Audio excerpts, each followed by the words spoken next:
할렐루야. 로도십에 오신 우리 모든 청년들, 모든 교우들을 주님의 이름으로 축복하고 환영합니다. 오늘 주신 주의 말씀을 함께 보겠습니다. 사도행전 2장 17절 말씀입니다. 다 함께 한 목소리로 합독하겠습니다. 자, 시작.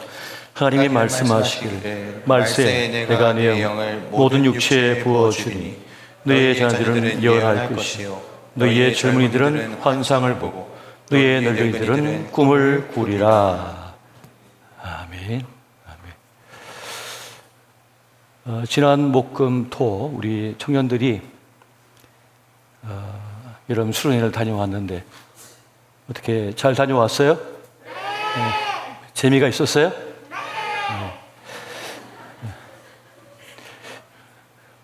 열심히 재미가 있었나 봐요. 목이 다 쉬고. 예. 재미있게 다녀오라고 얘기했습니다. 그래서 재미있게 다녀왔으니까 성공한 겁니다.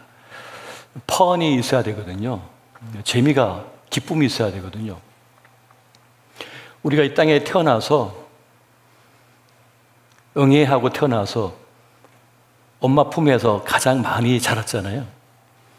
그럼 엄마하고 아기하고 깔깔깔거리면서 막 웃고 막 장난도 치고 막 그래요. 그러니까 이 땅에 처음 태어났을 때 우리는 무척 재미가 있었어요. 정말 재미가 있었고 엄마랑 장난도 치고 또 아빠랑 숨바꼭질도 하고 몸싸움도 하면서 너무 재밌었던 거죠. 그런데 점점 웃음기가 사라지고 점점 어두워져 가죠.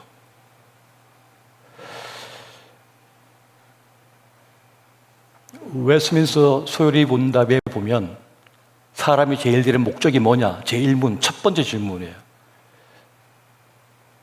하나님을 기쁘시게 하는 것이다 라고 답이 나와 있습니다.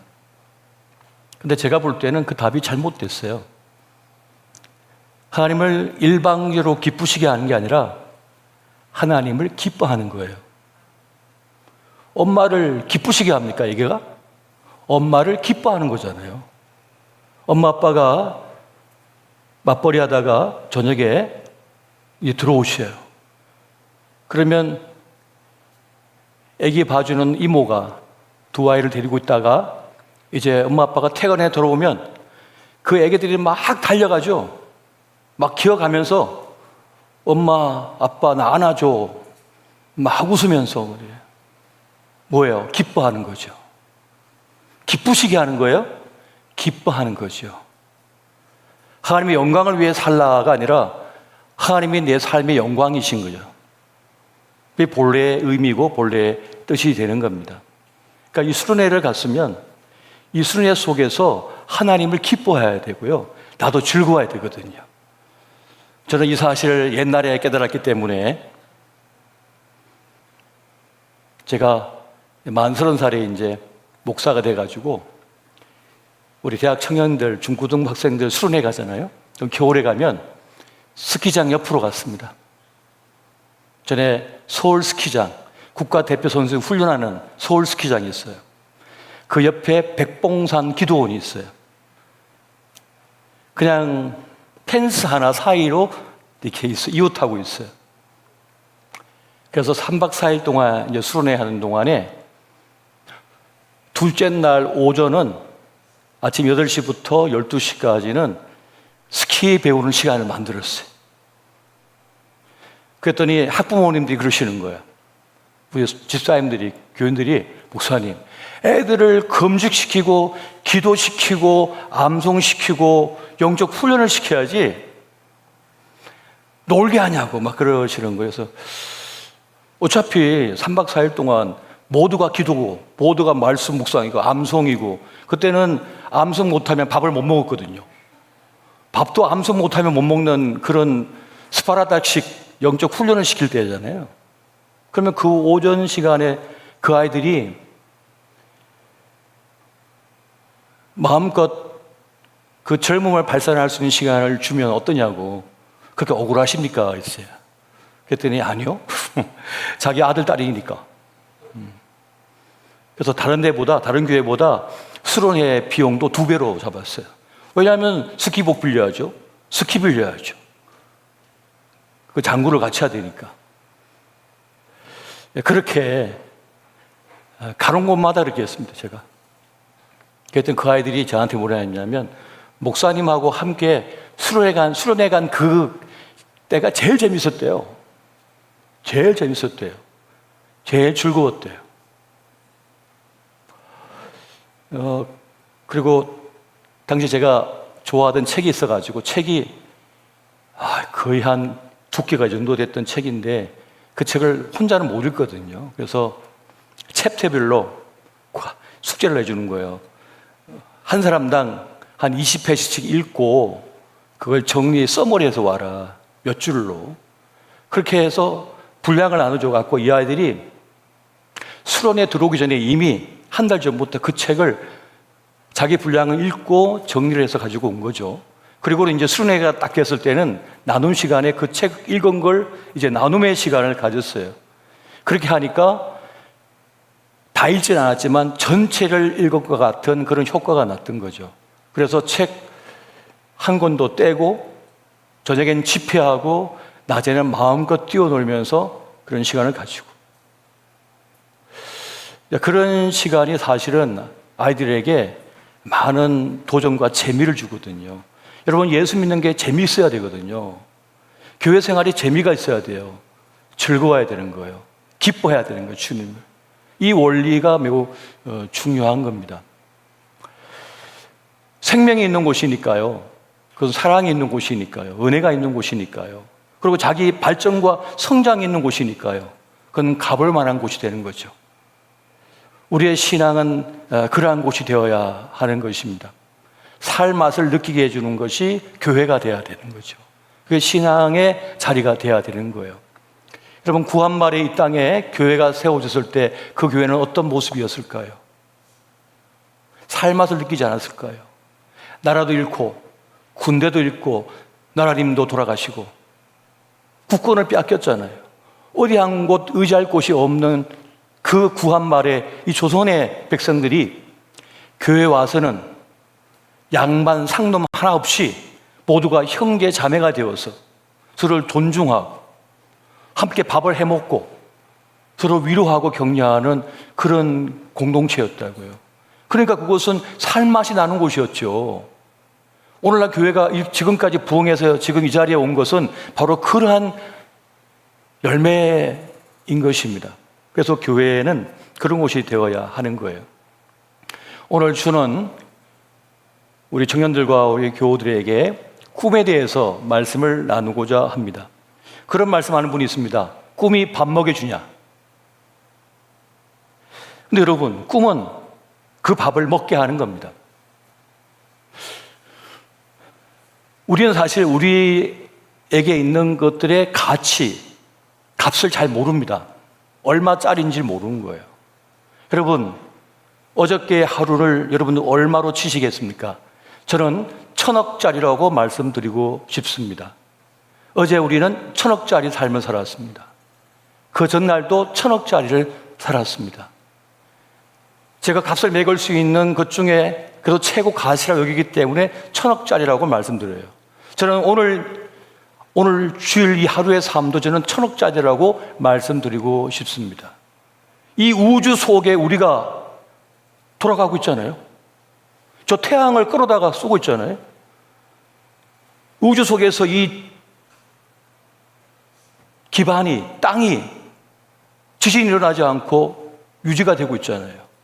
여기 에너지가 지금 서로 맞물려서 버티고 있기 때문에 가능한 거거든요. 이 우주 속에서 지구도 쪼그라들 수 있거든요. 지구도 수소처럼 폭발할 수 있거든요. 근데 폭발되지 않고 적정한 온도와 적정한 바람과 적정한 햇볕과 적정한 공기와 산소 농도 속에서 우리가 지금 살아가고 있잖아요. 도대체 얼마짜리입니까? 이걸 만들어내기 위해서는. 오늘도 1,000억짜리를 살아가고 있고 어저께도 1,000억짜리를 살았고 그저께도 1,000억짜리를 산 겁니다. 그 가치를 알아야 한다는 거죠.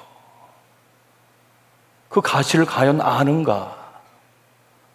근데 어떤 분은 마이너스 1,000억을 살고 있는 분도 있습니다. 지옥을 사는 거죠. 어제도 지옥이었고 그저께도 지옥인 삶을 사는 이들이 있습니다. 그러면 꿈은 얼마짜리일까요? 꿈은 얼마짜리인 것입니까? 일제강점기 때 일본은 우리의 소중한 것을 다 빼앗아갔습니다. 식량을 빼앗아갔고요, 광물을 빼앗아갔고요, 노동력을 빼앗아갔습니다. 사랑하는 가족을 빼앗아갔습니다. 아들은 총알바지로, 딸은 정신대로 빼앗겼습니다. 그런데 그보다 더 가치 있는 거, 비싼 걸 빼앗아갔어요. 그게 바로 꿈입니다. 누군가에게 가장 악한 일을 저지른다면 할 수 있는 최고의 악한 일은 꿈을 빼앗아버리는 겁니다. 가능성을 빼앗아버리는 거예요. 그게 제일 무서운 악한 일이에요. 오늘 본문이 말씀하는 바는 무엇인가 하면 꿈 넘어 꿈을 말씀하고 있는 겁니다. 꿈이 있죠. 우린 꿈이 있습니다. 어떤 사람은 돈 버는 거, 어떤 사람은 출세하는 거, 어떤 사람은 성공하는 거, 자기의 원하는 삶이 있습니다. 이게 1차적인 꿈이에요. 그런데 2차적인 꿈이 있습니다. 그것은 바로 하나님께서 우리를 통하여 이루고자 하시는 것. 그게 바로 2차적인 꿈이고 꿈 넘어 꿈이에요. 오늘 본문이 말씀하시는 바는 바로 이것입니다. 꿈 넘어 꿈을 우리에게 주시겠다고 말씀하는 거예요. 하나님께서 우리에게 주시는 꿈이 있다는 거죠. 빌립보서 2장 13절 말씀 한번 같이 보겠습니다. 시작. 너희 안에서 행하시는 하나님이시니 자기의 기쁘신 뜻을 위하여 너희에게 소원을 두고 행하게 하시나니. 아멘. 우리가 보통 섭리와 경륜이란 말을 듣습니다. 섭리가 뭡니까? 쉽게 얘기하면 하나님의 뜻이에요. 하나님의 꿈이에요. 그럼 경륜은 뭡니까? 그것을 계획하고 이루어가는 거예요. 그게 경륜이에요. 섭리와 경륜을 행하고 계시는 거예요. 그게 바로 꿈 넘어 꿈, 주님께서 우리 마음속에 소원을 주시고 행하게 하시는 꿈이라는 것입니다. 꿈을 가졌다. 이 말은 무슨 말인가 하면 이전과는 다른 사람이 된다는 것을 말하는 겁니다. 다른 사람이 된다는 걸 말하는 거예요. 꿈이 있을 때와 꿈이 없을 때의 차이가 있는 거예요. 꿈이 있다는 것은, 꿈을 품었다는 것은 이제 다른 삶을 살게 되었다는 것을 말하는 겁니다. 존재의 전환을 말하는 거예요. 여러분, 꿈의 사람은 존재의 전환이 일어납니다. 이제 꿈을 가지면 보는 게 다릅니다. 들리는 게 다릅니다. 다 듣지 않습니다. 꿈을 가지면 먹는 것도 달라집니다. 꿈을 가지면 친구도 달라집니다. 꿈을 가지면 읽는 책도 달라집니다. 꿈을 가지면 장소도 달라집니다. 꿈이 없으면 그냥 살는데, 꿈이 있으면 삶이 바뀌어요. 몸이 바뀐다고요.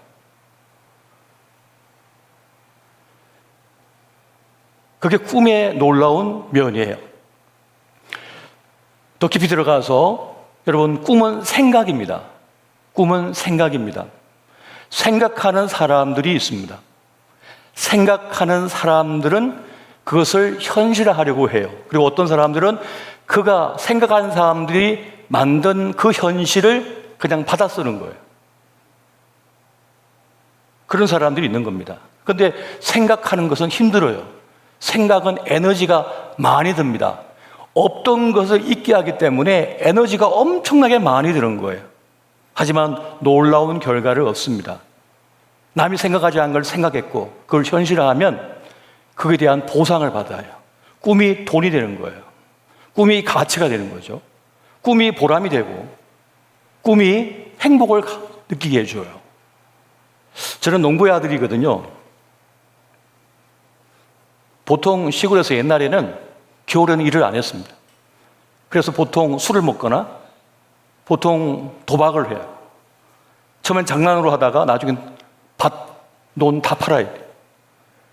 그런데 어느 날 아버지가 일본에 다녀오셨어요. 영농 후계자 뭐 그런 선발이 돼가지고 일본 가서 선진 농법을 배우신 거예요. 그게 뭐냐면 비닐하우스예요. 겨울에도 농사 짓는 거예요. 그래서 어느 날 가을에 아버지가 농사 다 지은 밭에다가 꼴주를 박자고, 그거 쇠로 된 거 있잖아요. 그걸 박자고 하셔가지고 한 달 내내 박았어요. 그때 특별한 기계가 없고 사람이 다 해야 되니까. 그리고 또 비닐을 다 덮어요. 그럼 그 안에 들어가서 이제 밭을 갈고 기름을 뿌리고 물을 대고 그리고 씨앗을 뿌려요. 그랬더니 겨울에 농작물이 자라게 되는 거예요. 다른 곳은 꽁꽁 얼었는데 우리 집 밭만 비닐하우스 안에서 작물이 자라고 있어요. 채소가 자라요. 그걸 사러 트럭들이 막 왔습니다. 그럼 원하는 가격을 받고 이 농작물을 파는 거예요. 겨울에. 그러니까 다른 집들은 다 놀고 술 먹고 도박을 하는데 우리 아버지는 일을 하시는 거예요. 그러니까 제가 좋았겠습니까? 안 좋았겠습니까? 겨울만 되면 힘드는 거예요. 놀질 못해가지고 일만 해야 되는 거예요. 그런데 놀라운 것은요, 그 5년 사이에요, 저 앞에도 우리 땅이다, 저 뒤에 논도 우리 논이다, 6개, 7개가 막 생기는 거예요. 한 해 지나갈 때마다.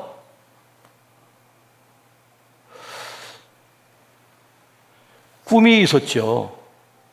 겨울에도 꽃을 피우고 열매를 내서 이걸로 수익을 얻어서 부자가 될 거야. 그 꿈을 이루신 거죠. 여러분, 꿈이 있는 사람은 인위적인 삶을 삽니다. 의도적인 삶을 삽니다. 목적을 가지고 삶을 만들어냅니다. 사실 살면 그냥 되지 않거든요. 인위적으로 뭔가를 해야 되는 거예요. 인생이라고 하는 보트를 우리가 타고 있다면 노를 저어서 원하는 방향으로 가야 되거든요. 꿈이 없다는 말은 무슨 말인가 하면 망망대해에서 노를 젓지 않는다는 거예요. 그냥 파도가 치는 대로, 물결이 가는 대로, 바람이 부는 대로 그냥 떠다니겠다는 거예요. 그런데 노를 젓는다는 것은 목표가 있다는 겁니다. 가고자 하는 곳이 있다는 거죠. 사실 우리는 갈 곳이 너무 많습니다. 할 것이 너무 많아요. 그래서 우리는 더 힘들어요. 모든 가능성이 있기 때문에. 꿈이 있다는 것은 목표가 있다는 말입니다. 그래서 그 수많은 가능성 중에서 하나를 선택했다는 거거든요. 그래서 인생이 복잡하지 않은 거예요. 선명한 거예요. 사는 게 선명한 겁니다. 모든 방향이 나를 손짓하면요, 사람은 혼돈에 빠져요. 하나를 선택해야 되는 거예요. 방향을 선택해야 되는 거예요. 그리고 그 삶의 꿈, 목표가 분명하면 또 그것을 위해서 내가 내 시간을 투자하고 나아가면 뇌과학적으로는요, 도파민이 막 분비가 된대요. 그래서 불안감이 사라진대요. 마음의 평안이 온대요. 행복감이 느껴진대요. 그런데 수많은 가능성이 다 있는데 방향을 못 정하고 계속해서 멈춰서 있으면 더 불안하다는 겁니다. 내가 어떤 목표, 꿈을 위하여 달려가면서 때로는 비를 맞고, 때로는 눈을 받고, 때로는 미끄러지고, 때로는 손가락질 당하고 욕을 먹어도 꿈과 목표가 분명하며 그걸 달려가고 있는 동안은 상관이 없대요. 목표가 분명하기 때문에. 힘든데 힘들지 않은 거죠. 근데 문제는 꿈이 없다면 힘든 겁니다. 정말 힘든 겁니다. 꿈이 없으면 삶의 동기부여가 되지 않는 거예요. 목표가 없으면 힘을 받을 여지가 없는 거예요. 아무것도 하지 않고 생각하지 않고 있는 것은 쉬운 일이죠. 하지만 고통스러운 일이 됩니다. 내가 행동해야 할 이유를 가져야 되고요. 그 방향을 향해서 나아갈 수 있어야 됩니다. 어설프지만 형편없어도 나아가야 되는 거예요. 작은 목표를 세워서 조금씩 나아가다 보면 자신감이 생기면서 그러면서 삶이 달라지는 것을 느끼게 됩니다. 그래서 앞으로 나가기 위해서는 작은 목표라도 세워야 되는 거예요. 그 목표를 세워야만 하는 것입니다. 작은 눈뭉치가 처음에는 요만하지만 그게 산에서 굴렸을 때 계속 구르면서는 점점 뭡니까? 눈덩이가 커지는 거잖아요. 그것처럼 꿈과 목표를 향해 달려가다 보면 어느 순간 내가 커지는 것을 느끼기 시작해요. 달라지는 것을 느끼기 시작하는 것입니다. 그래서 지금 나에게 필요한 것이 무엇인지 물을 수 있어야 돼요. 자기 자신에게 묻고 하나님께 물을 수가 있어야 되고, 내가 정말 존경하고 신뢰할 만한 스승에게 물어봐야 돼요. 나에게 필요한 게 뭡니까? 저에게 부족한 게 뭘까요? 물어볼 사람이 있어야 되는 거죠. 가끔 저는 우리 원로 목사님께, 저희 스승님 이것도 선배님이시니까 물어봐요. 목사님, 제가 부족한 게 뭘까요? 제가 어떤 쪽에 더 관심을 가져야 될까요? 여쭤본다고요. 그러면 지켜보고 있다가 말씀해 주시죠. 한두 마디. 여러분, 물어볼 사람이 있습니까? 물어볼 수 있어야 된다는 거예요. 하나님께 물어보고, 나 자신에게 물어보고, 정말 존경하고 신뢰할 만한 스승에게, 멘토에게 물어볼 수 있어야 한다는 거죠. 성경 말씀에도 구하라, 찾으라, 두드리라 그랬잖아요. 구하다 보면, 찾다 보면, 두드리다 보면 얻게 되는 것입니다. 나에게 필요한 것이 무엇인지 명확하게 얻게 되는 거예요. 알게 되어지는 것입니다. 그리고 그것을 알면 이제 목표를 설정하게 되고 꿈을 설정하게 되고 이제 그것을 위하여 나를 바치게 되는 거죠. 그렇게 행동을 하게 되는 것입니다. 앞서 말씀드렸던 것처럼 꿈이 없다면, 목표가 없다면 혼돈에 빠지게 되는 거예요. 꿈이 없으면, 목표가 없으면 누군가 마담말이 했다고 가게 문을 닫는 결과를 초래합니다. 달리던 걸 멈추게 돼요. 분명한 목표와 꿈이 없으면 말이죠. 우리는 그렇게 살아서는 안 되죠. 그렇게 살도록 만들어지지도 않았습니다. 우리는 하나님의 큰 꿈, 큰 구원의 그림 속에 부름을 받은 거예요. 그 존재 안에 있다는 하는 확신을 성경은 우리에게 말씀해 주고 있습니다. 오늘 본문은 바로 그것을 말씀하는 거죠. 노인이었건 어린아이였건 청년이든 상관이 없이 주님께서 이상, 환상, 꿈을 준다고 말씀하고 있어요. 다 쓸모가 있다는 거죠. 다 쓸모가 있다는 거예요. 귀하다는 것을 말씀해 주고 있습니다. 하나님은 우리를 향한 분명한 의지와 뜻을 갖고 계십니다.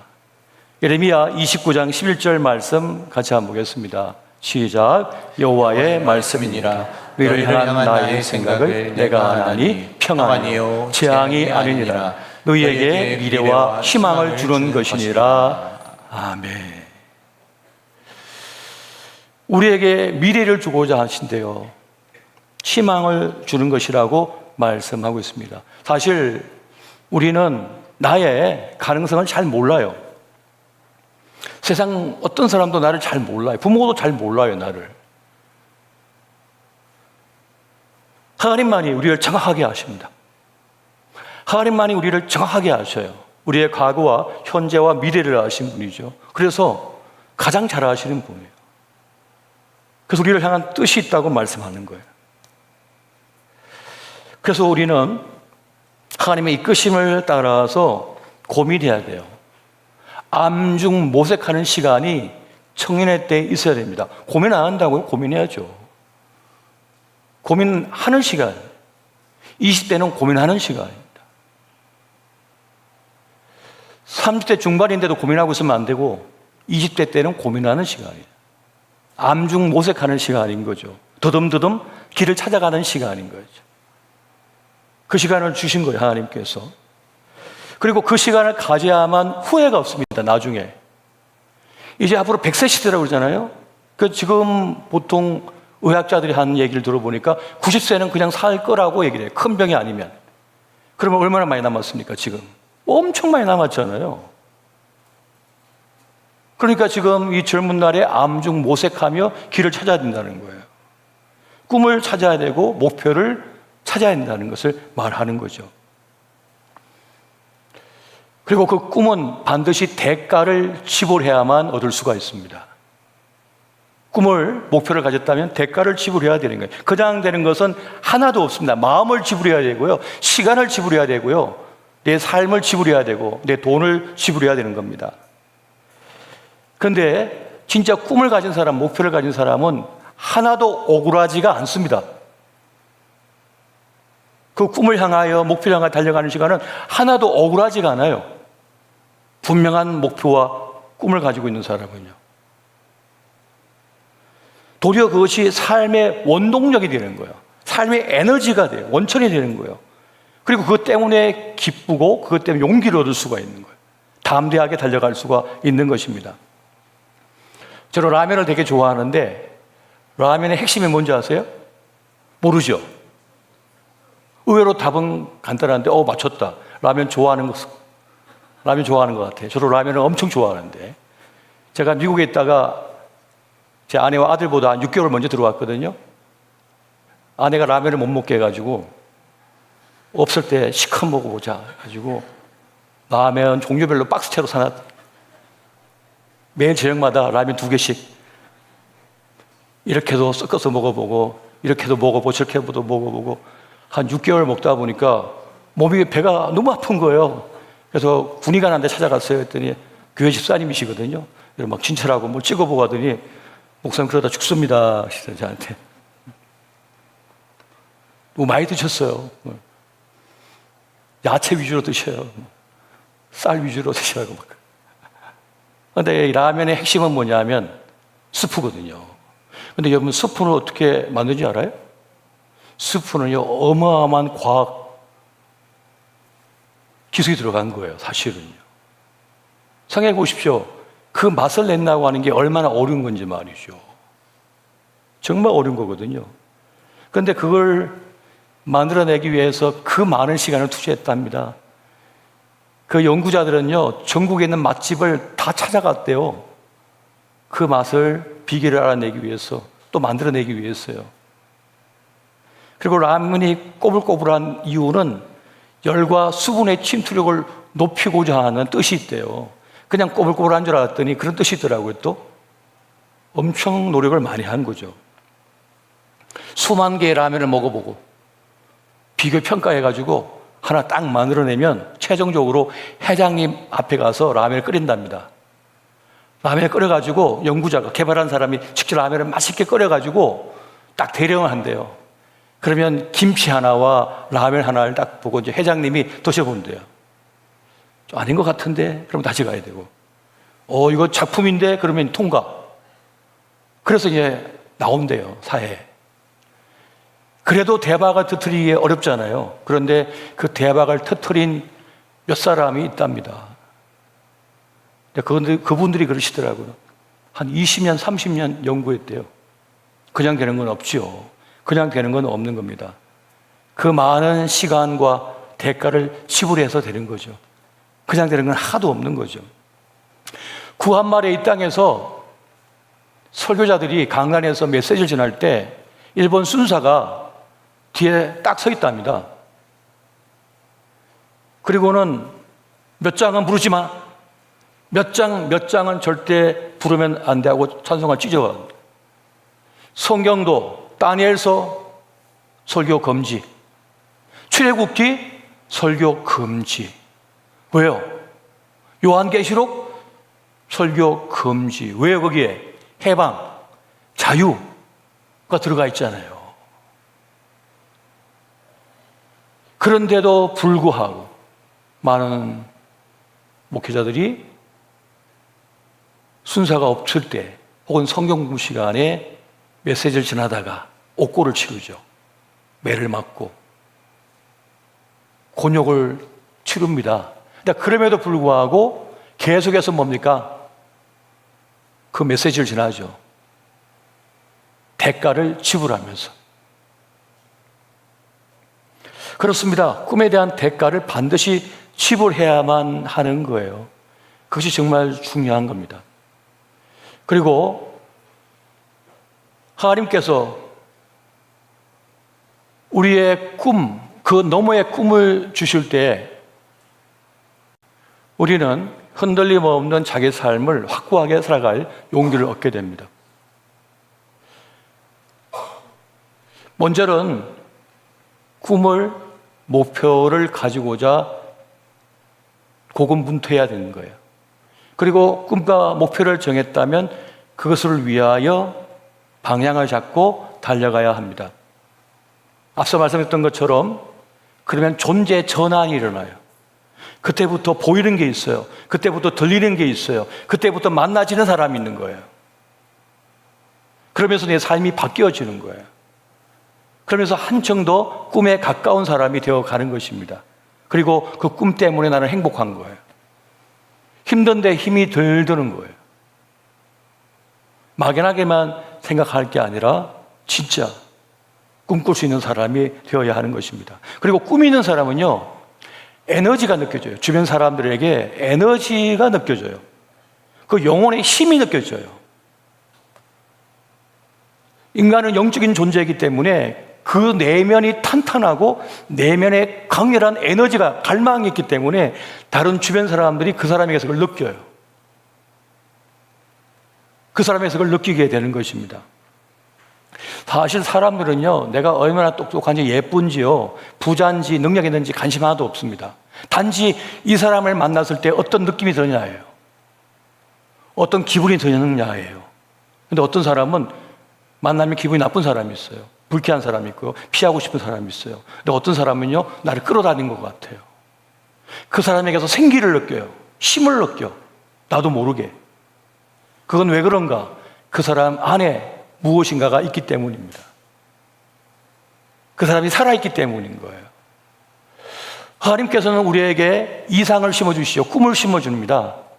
그래서 우리의 꿈 위에 하나님의 꿈을 덧입혀 주시는 거예요. 그래서 내 삶이 주의 뜻을 이루는 삶이 되어버리는 거죠. 나의 달란트, 나의 재능, 나의 가능성 위에 하나님께서 하나님의 꿈을 부어주셔서 내 삶의 기쁨, 영광 속에서 하나님의 영광이 드러나고 내 인생의 보람이 느껴지는 일들이 이루어지게 되는 것입니다. 과거는 이미 지나갔어요. 과거 그만 생각해요. 미래는 아직 오지 않은 시간이잖아요. 미래는 아직 오지 않았습니다. 그렇다면 이제 그것을 내가 만들어갈 수 있는 거예요. 아직 오지 않은 시간이니까요. 하나님은 우리의 시간 속에 개입해 들어오셔서 건축자들이 버린 그 돌을 새로운 역사의 초석으로 삼으셨던 것처럼 길가에 버려진 돌과 같은 우리를 다듬어서, 불타버린 나무 조각 같은 나를 다듬어서 하나님께서 귀하게 쓰시는 예술품으로 만들고자 하십니다. 하나님의 가능성으로 만들고자 하시는 것이죠. 청년 사울이 그랬단 말이에요. 그런 그리스도의 대적자였지만 주님께서는 그를 다듬어서 하나님 나라의 가장 귀한 그릇으로 사용해 주셨습니다. 그의 영혼 속에 하나님의 꿈을 심어주시고 그의 삶을 가장 아름답고 영광스럽게 만들어 가신 것입니다. 그러므로 여러분, 우리 청년들 꿈을 가지시기 바랍니다. 우리 성도님들 꿈을 가지시기 바랍니다. 나 갈 날이 얼마 안 남았는데 아니요. 오늘 본문의 말씀 보십시오. 노인에게도 하나님께서 환상과 이상을 주신다고 말씀하는 거예요. 나의 기도가, 나의 헌신이 어디에 쓸모가 있겠나? 그건 모르죠. 그건 하나님께 달려 있는 것입니다. 우리가 어떤 꿈을 가지고 목표를 가지면 그것이 나를 새로운 존재가 되게 만들고 내 걸음을 이끌어가기 시작합니다. 그리고 필요한 과정을 거치게 하고 필요한 사람을 만나게 하며 필요한 지식을 얻게 하고 필요한 인생을 살게 만들어 갑니다.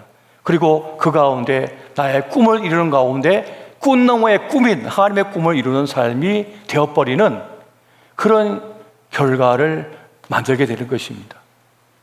저도 사춘기 때 군인 되는 게 꿈이었거든요. 그 중학생 때, 고등학생 때 늘 꿈이 사관학교 갈까? 군인이 돼야 되는데 이런 생각을 가졌어요.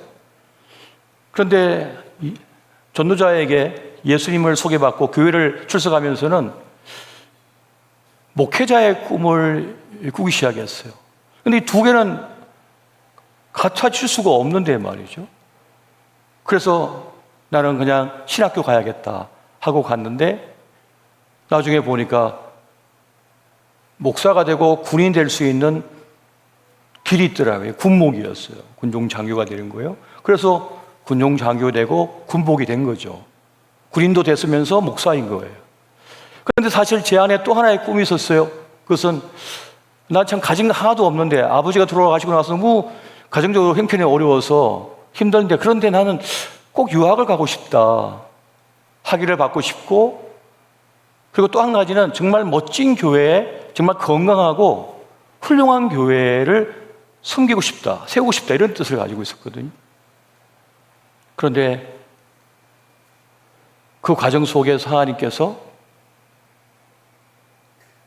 군 장교 유학생으로 갈 수 있는 길이 있어서 그 기회를 타가지고 제가 유학을 가게 되고 공부를 하게 됐고, 또 하나님께서 이 청주 비행장에 교회 담임으로 왔는데 청주에 선배님이 한 분 계시다 그래서 인사하러 왔다가 그 관계, 그 인연 속에서 제가 우리 교회 담임 목사가 됐거든요. 그런데 청주 주님의 교회는 뜻을 가진 교회 아닙니까? 건강한 교회 아닙니까? 맑은 가난을 선택하고 주님이 주인 되시는 그런 교회를 이루고자 애쓰는 교회 아닙니까? 그러니까 생각해보면 제가 고등학교 때 꿈꿨던 것이 40대 후반에 다 이루어진 거예요. 그 과정 속에서 다 이루어진 거예요. 그걸 여러분 어떻게 설명하십니까, 여러분? 어떻게 설명하실 거예요? 그냥 우연히 그렇게 된 것 같으세요? 저는 제 삶을 돌아보건대 하나님께서 그 10대 시절에 주셨던 그 꿈, 그 수련회 가서 부르짖어 기도할 때 그 시골 아이가 가졌던 꿈, 그 목표, 그때는 정말 까무잡게 아무것도 보이지 않는데 그저 막연하게 주님, 저는 그렇게 살고 싶어요. 주님, 그런 삶이 되고 싶어요, 주님. 근데 저는 가진 게 하나도 없어요. 아무것도 될 가능성이 없는데, 그러나 주님께서 저를 인도해 주시고 저를 이끌어 주십시오, 저를 맡겨드립니다 하고 맡기고 지금까지 달려왔거든요. 근데 그 과정 속에 하나님께서 만나게 하신 사람들이 있고 거쳐야 될 과정을 거치게 만드셨고, 또 중요한 지점마다 내가 반드시 수행해야 될 일을 수행했는데, 근데 저는 그 과정 속에서 힘들게 됐지만 정말 행복했거든요. 정말 행복했습니다. 군에서 훈련 받잖아요. 방독면 쓰고 하루 왼종일 의자에 앉아갖고 컴퓨터 앞에서 뭐 같이, 훈련이니까 지금 폭탄을 왔다 어떻게 할 겁니까? 컴퓨터 탁탁 쳐가지고 이렇게 대피하고 갑니다 하고 이제 주고받는 거거든요. 그런 시스템이 있어요. 그러면서 딴 분들은 막 힘들어서 막 쓰러지는데 저는 재미가 있더라고요. 왜 그런 줄 아세요? 내가 하고 싶은 걸 하니까, 내가 원하던 걸 하니까 힘들어도 별로 힘들지가 않는 거죠. 불편한데 별로 불편하지가 않는 거예요. 모르겠습니다. 사람마다 다 꿈이 있겠죠. 이 요리사가 되고 싶은 분도 있고요, 기업가가 되고 싶은 분도 있고요, 어떠한 분야에 자기가 꿈꾸는 것들이 있겠죠. 굳이 이 세상 모든 걸 내가 다 가지지 않아도 되거든요. 내가 소망하는 바가 있는데 그거를 향하여 달려가고 얻으면요, 결국 세상 모든 걸 얻은 것과 같은 겁니다. 이 세상은 수많은 여자들이 있고 수많은 남자들이 있는데요, 모든 남자를 다 가질 필요 없습니다. 모든 여자 다 가질 필요 없습니다. 정말 나하고 마음이 맞고 내가 정말 서로 사랑하는 사람 한 사람 만나면 세상을 얻은 것 같은 거예요. 이게 놀라운 거예요. 이것이 우리에게 기쁨을 주는 겁니다. 그걸 아셔야 되는 거예요. 세상의 모든 교회 다 다닐 필요 없어요. 정말 내가 함께하고 싶은 교회, 그 꿈과 비전이 나와 맞는 교회, 나를 바칠 만한 교회를 만났으면 성공한 겁니다. 그 신앙생활은요. 내 인생을 바칠 만한 아내를 만났다, 그럼 이미 그건 성공한 사람입니다. 내 인생을 모두 바칠 만한 남자를 만났다, 이미 성공한 겁니다. 이 세상에 수많은 것이 있다면 여러분, 값이 얼마일까요? 그런데 나에게 정말 이 세상 모든 것을 바꿀 수 없는 나를 닮은 아이가 있어요. 아들이 있고 딸이 있어요. 그런 이미 성공한 사람입니다. 굳이 세상에 모든 아이가 필요 없습니다. 그 아이의 값이 이 세상 값과 같은 거예요. 아니, 더 큰 값어치예요. 이미 성공한 인생인 거예요. 그렇게 여러분, 그 가치와 값을 알아야 합니다. 꿈이라고 하는 것은 그런 것입니다. 여러분, 저는 이제 50대 중반입니다. 저에게 새로운 꿈이 생겼습니다. 동화 작가가 되는 겁니다. 막 웃어요, 지금. 도저히 믿질 못하겠다고 막 그러시는데, 저는 설교 준비하다가도 막 머리에 떠오르는 거예요. 펭귄이 한 마리 걸어가고 있는데, 막 떠오르는 거예요, 스토리가. 그러면 설교하다가, 준비하다가 딱 놓고 막 스토리를 정리하는 거죠. 그러다가 길을 가다가 또 생각이 막 떠오르는 거예요. 그럼 어떻게 하는 줄 아세요? 스마트폰 들고 녹음 기능 당해하고 막 내가 스토리를 얘기 막 하는 거죠. 막 녹음이 되잖아요. 그 나중에 집에 와서 정리를 하는 거예요. 얼마나 재밌는 줄 알아요? 얼마나 재밌는 줄 알아요? 그게 나이 50 중반 넘어가지고 이제 언제 제가 등극할지 모르겠어요. 은퇴해야 할지 모르겠지만은 우리 아내는 빨리 하라고 막 책 내라고 돈 좀 벌어보자고 막. 네. 그렇게 하면 안 되죠, 작가는. 그러니까 새로운 꿈, 그것이 그냥 들어와 버렸어요, 저에게. 그냥 하고 싶은 거예요. 정말 하고 싶은 거예요. 될까, 안 될까요? 될 거요.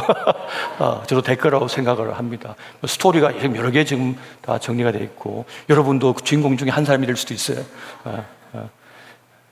너무 재미있어요. 그런데 그렇습니다. 하나님께서 꿈 너머에 꿈이 있다고 그러셨잖아요. 꿈 너머에 꿈을 주시는 하나님이셔요. 여러분, 하나님과의 교제, 동행은 놀라운 겁니다. 하나님께서 어떠한 꿈으로 인도할지 모르지만 여러분의 삶을 소중하게 여기시고 아름답게 만들어 가시기를, 또 용기를 가지시기를 예수 이름으로 축원드립니다.